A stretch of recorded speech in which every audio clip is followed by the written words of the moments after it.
बिस्मिल्लाहिर्रहमानिर्रहीम। अस्सलाम वालेकुम। तो कैसे हैं वीवर्स, मैं उम्मीद करती हूँ आप सब लोग ठीक होंगे। तो अल्हम्दुलिल्लाह मैं भी बिल्कुल ठीक हूँ। तो जी आज मैं आपके साथ रजब स्पेशल मीठी टिक्कियाँ की रेसिपी शेयर करूँगी। तो बहुत ही ज़बरदस्त ये रेसिपी है, बहुत ही यमी बनती है, टेस्टी बनती है। तो रजब के महीने में लोग इसकी न्याज भी देते हैं। तो ये बहुत ही मज़े की मीठी टिक्कियाँ बनती हैं। तो आइए इस मज़ेदार सी रेसिपी को बनाना शुरू करते हैं। तो जी यहाँ पर सबसे पहले मैं मैदा शामिल करूँगी। तो ये 2 प्यालियाँ मेरे पास मैदे की हैं। तो इसको मैंने अच्छे से मैदे को छान लिया है। ये वाली 2 प्यालियाँ मैं इसमें डालूँगी। ये मैंने मैदा शामिल कर दिया है। तो अब इसी प्याली के साथ ये मैं आधी प्याली इसमें सूजी का शामिल करूँगी। तो सूजी आप कोई सी भी ले सकते हैं, मोटी हो या बारीक हो, कोई सी भी सूजी आप शामिल कर सकते हैं। तो ये मैंने आधी प्याली सूजी की शामिल कर दी है। और ये 4 टेबलस्पून तिल हैं और 3 टेबलस्पून मैं इसमें खोपरे का बरादा शामिल करूंगी। तो अब इसको साइड पे करते हैं। और जहां पर मैंने एक बोल ले लिया है तो इसमें ये मैं 1 प्याली जो है वो गुड़ की डालूंगी। जिस प्याली के साथ मैंने मैदा डाला है उसी प्याली के साथ मैंने सूजी डाली है और उसी प्याली के साथ ही ये मैंने गुड़ डाला है। यानी कि 2 प्यालियां मैदे की थी तो आधी प्याली मैंने उसमें सूजी डाली थी और ये 1 प्याली गुड़ की है। तो 1 गिलास मैंने इसमें ये वाला दूध का शामिल कर दिया है।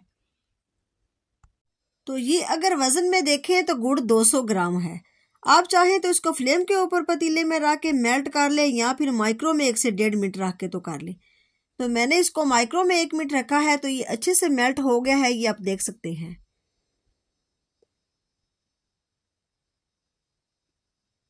तो अब इन सारी चीज़ों को पहले अच्छे से मिक्स कर लेते हैं, मैदे, सूजी, तिल को और खोपरे के बरादे को।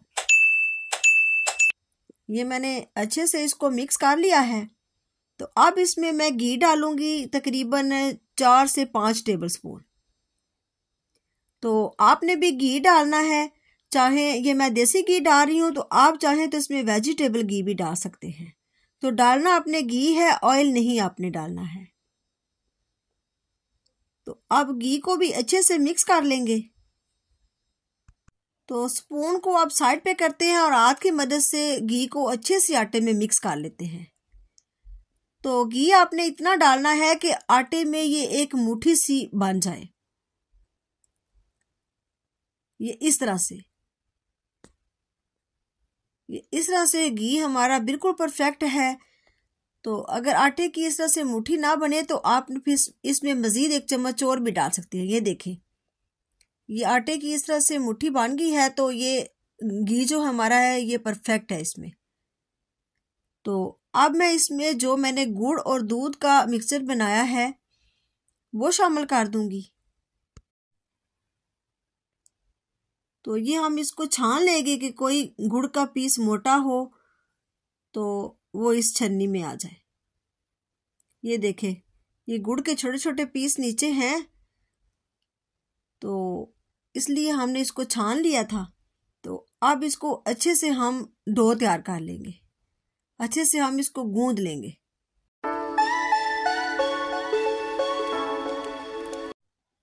तो यहाँ पर हम स्पून को साइड पे कर देते हैं और हाथ की मदद से अच्छे से आटे को गूंद लेते हैं। तो डो को आपने ना ही बहुत ज़्यादा सख्त रखना है और ना ही बहुत ज़्यादा आपने सॉफ्ट रखना है।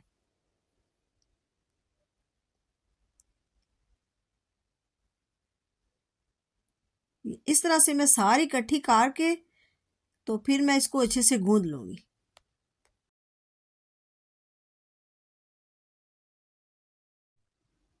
तो ये यहाँ पर तकरीबन मैंने 3 से 4 मिनट डो को अच्छे से गूंद लिया है। तो अब इसको मैं कवर कर दूंगी तकरीबन 2 घंटे के लिए। 2 घंटे के लिए मैं इसको रेस्ट पर रख दूंगी। ये मैंने कवर कर दिया है। अब 2 घंटे के बाद मैं आपको मिलती हूँ। तो जी आटे को रेस्ट पर रखे हुए 2 घंटे हो गए हैं।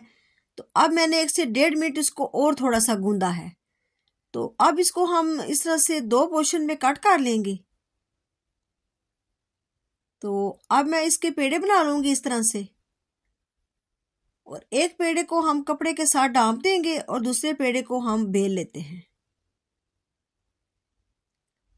इस तरह से हम इसको बेल लेंगे।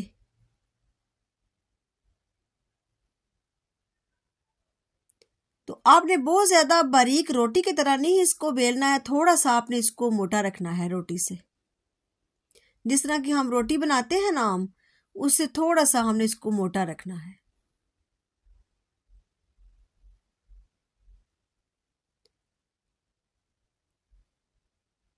ये देखें, इतना मोटा रखना है हमने इसको। तो अब मैं इस कुकी कटर की मदद से इस तरह से काट कर लूंगी।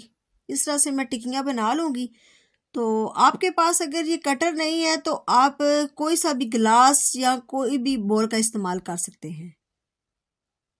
तो ये इसी तरह मैं सारियां तैयार कर लूंगी।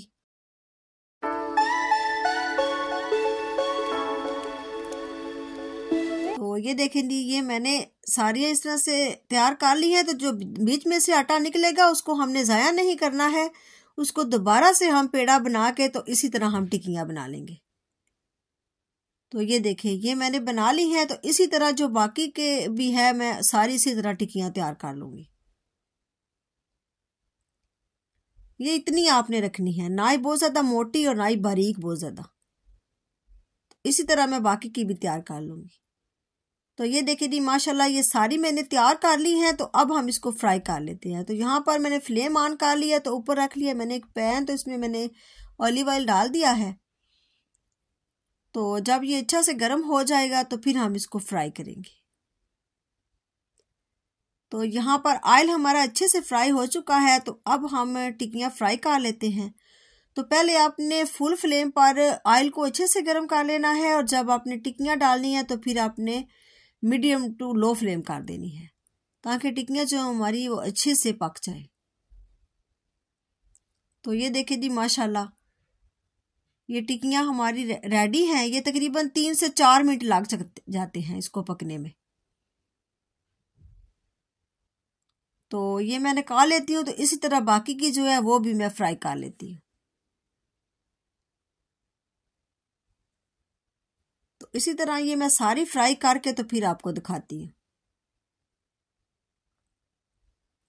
तो ये देखे जी, अल्हम्दुलिल्लाह माशाल्लाह ये सारी टिक्कियाँ हमारी रेडी हैं। ये आप देख सकते हैं माशाल्लाह ये अंदर तक इतनी अच्छे से पकी हुई हैं और इतनी मज़े की बनकर रेडी हुई हैं। तो आप भी इस रेसिपी को ज़रूर ट्राई कीजिएगा। तो रजब के महीने में ये बहुत ज़्यादा घरों में बनाई जाती है, बहुत ही मज़े की भी बनती है। रजब के महीने में लोग इसकी न्याज देते हैं। तो ये विंटर स्पेशल भी रेसिपी है, हेल्दी रेसिपी है, इवनिंग स्नैक्स के तौर पर भी यूज़ किया जा सकता है। तो आप में से अगर किसी ने इस रेसिपी को ट्राई नहीं किया हुआ तो मेरे कहने पे आप इस रेसिपी को ज़रूर ट्राई कीजिएगा। ये आपको बहुत ही ज़्यादा पसंद आएगी। तो अगर मेरी आज की रेसिपी आपको अच्छी लगी हो तो प्लीज़ मेरी रेसिपी को लाइक कर दीजिएगा और शेयर कर दिया करें ज़्यादा से ज़्यादा अपने फैमिली फ्रेंड में और दोस्तों में। तो अगर आप में से किसी ने मेरे चैनल को सब्सक्राइब नहीं किया हुआ तो आपसे रिक्वेस्ट है कि मेरे चैनल को सब्सक्राइब भी कर दें। तो अल्लाह ताला बरकत दे हमारे खानों में, आपके खानों में, रिस्क में। तो कल फिर मिलेंगे इंशाल्लाह ताला एक और मज़ेदार सी नई रेसिपी के साथ। तो तब तक के लिए अल्लाह हाफिज़।